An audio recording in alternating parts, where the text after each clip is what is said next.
नमस्कार, अस्सलाम वालेकुम, आदाब। मैं हूं यूसुफ अली। आप देख रहे हैं सैफ न्यूज़ लाइव। आइए नजर डालते हैं आज की खास खबर पर। इस समय हम मौजूद हैं मीरा रोड की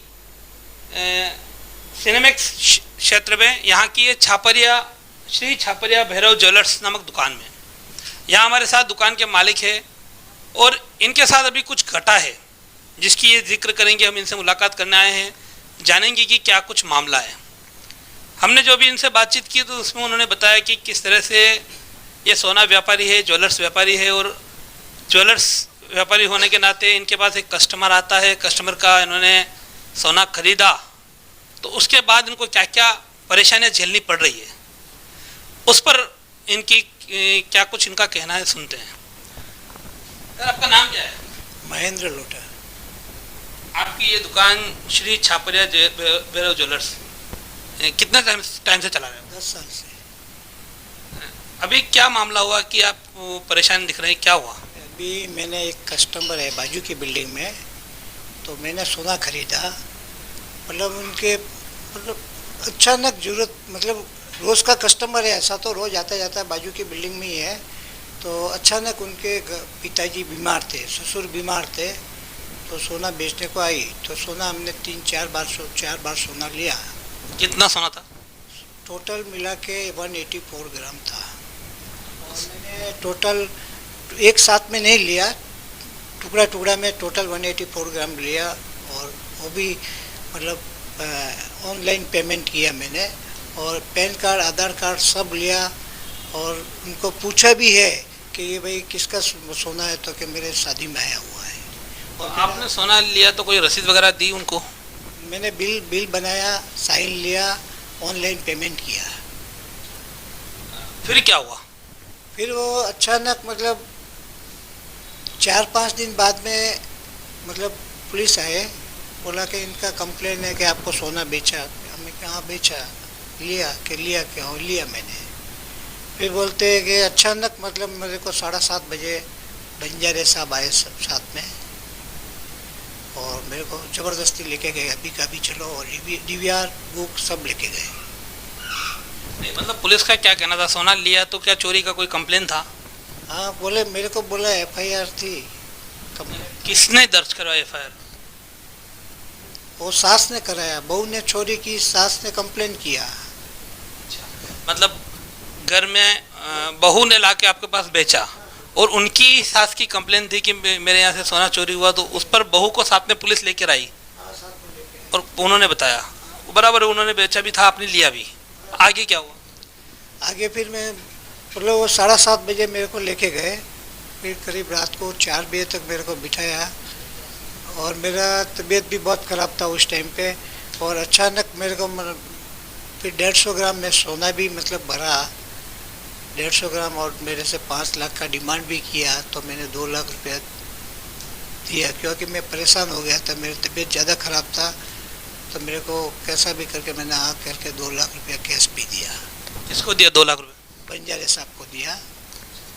2 लाख रुपए कैश किस चीज़ का? सामान तो माल आपने लिया था, माल रिकवरी के लिए, लेकिन 5 लाख का डिमांड के मैं क्या इधर क्या कर रहा हूँ, क्या सुबह से जक मार रहा हूँ क्या, मेरे को बोला। 5 लाख का डिमांड किया, मैंने 2 लाख रुपया दिया। फिर आगे क्या हुआ? फिर आगे क्या हुआ, 150 ग्राम सोना भरा। फिर मेरे को पंचनामा 6-7 दिन 8 दिन बाद में पंचनामा दिया नहीं, बोला इसका फ़ोटो ले लो। मोबाइल में फ़ोटो लिया मैंने। फिर बाद में अभी ये तो फरवरी का 19 फरवरी की बात थी, तो अभी मैं 9 तारीख को वापस ये ऐसा मेरे को बुलाया। मतलब उसकी जो मुशरफ शेख की देरानी आके इधर उधर मतलब ये कोई अंगूठी वगैरह देखा। फिर बोला सेट बताओ, तो सेट बताया उनको। फिर बोला ये मेरा सेट है, ऐसा खींच के दौड़ने लगी। फिर वो उनका हस्बैंड था, वो पुलिस चौकी में गया और पुलिस को लेके आया और दुकान बंद करवाया। और बाहर पुलिस बैठी, पूरा रात भर पुलिस बैठा है यहाँ पे दुकान के बाहर। तो मैं आया 12:30 बजे, मैं इधर आया तो बोला कि मैं क्यों ये पुलिस आप इधर इधर क्यों बैठे, तो क्या हमको बंजारे साहब ने बोला है, साहब ने बोला है इधर कि आपके सेफ्टी के लिए बैठा है। फिर क्या हुआ? फिर दूसरे दिन मेरे को 11 बजे बुलाया, मैं 12 बजे गया वहाँ पे, तो बोला कि ये सेट जो देखा वो किसका, ये इनका था। मैं क्या सब था, मैंने सोना भरा ना, मैंने जो लिया वो भर दिया मैंने, और पैसा भी दिया है, सोना भी दिया है। तो आपने जब पहले पुलिस ने मांगा था रिकवरी में, तब वो सेट नहीं दिया था? वो सेट मेरे पास में, हकीकत में वो सेट रह गया, वो मतलब मेरे को सुबह मतलब दुकान में ही रह गया। वो अर्जेंट मेरे को सोना भरना था 11 बजे मेरे को टाइम दिया था कि 11 बजे आ जाना सुबह।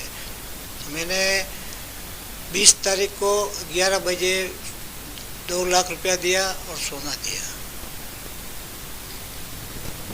आपकी मांग क्या है?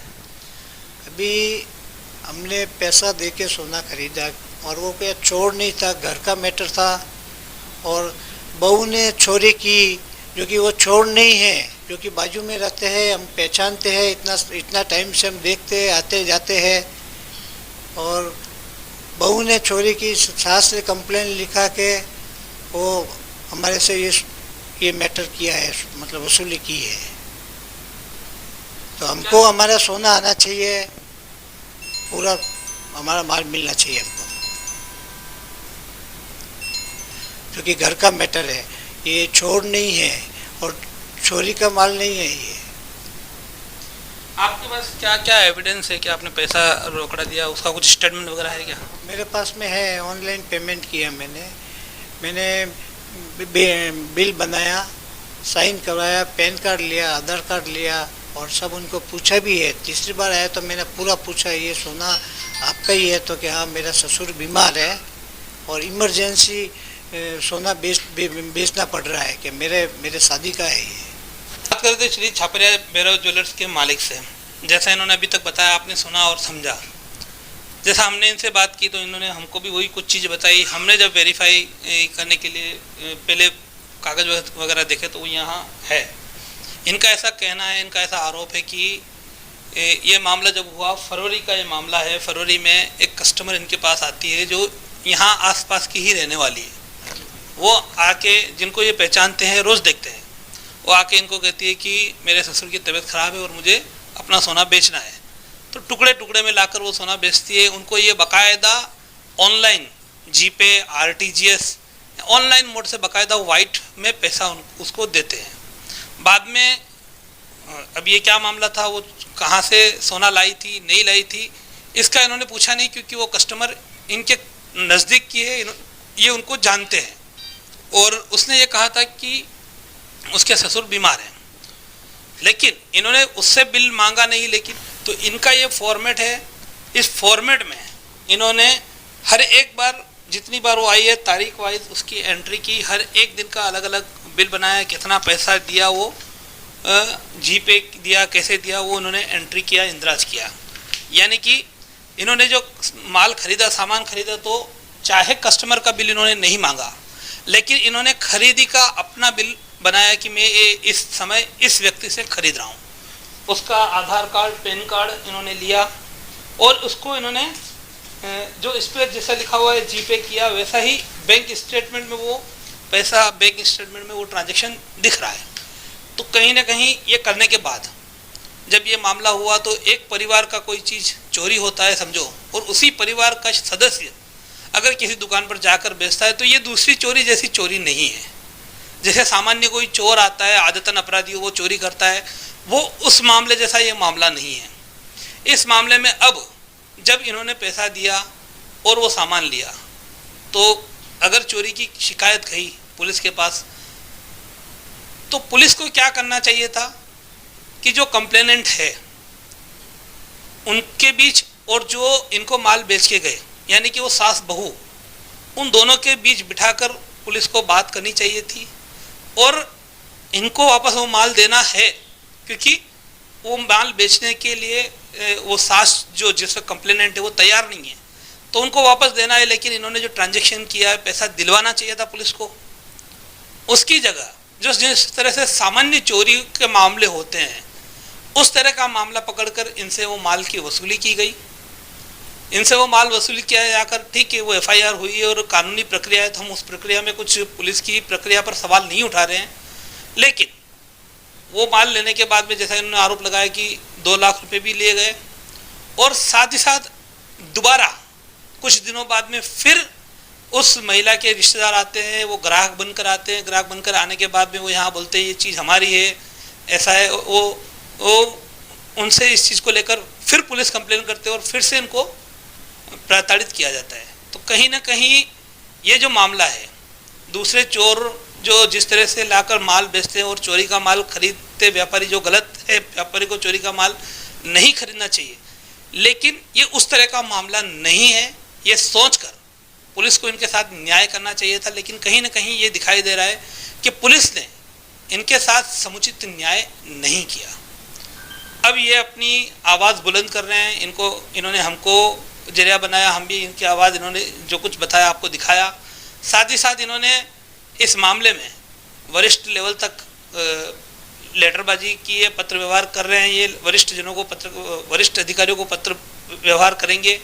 महाराष्ट्र राज्य सराफा फेडरेशन जो है उसको भी ये पत्र व्यवहार करने वाले हैं। इस मामले पर आगे क्या होगा हम नज़र बनाए रखेंगे। आगे क्या इस पे पुलिस ध्यान देकर इस मामले को सुलटाती है या इसी तरह से लोगों को परेशानी होती रहेगी, एक व्यापारी को इस तरह की तकलीफ दी जाएगी, ये आने वाले समय बताएगा। आज के लिए अभी के लिए इतना ही। नमस्कार। हमारे चैनल सैफ न्यूज़ लाइव पर अपने व्यापार और सेवा से संबंधित विज्ञापन प्रसारण हेतु दिए गए मोबाइल नंबर पर संपर्क करें।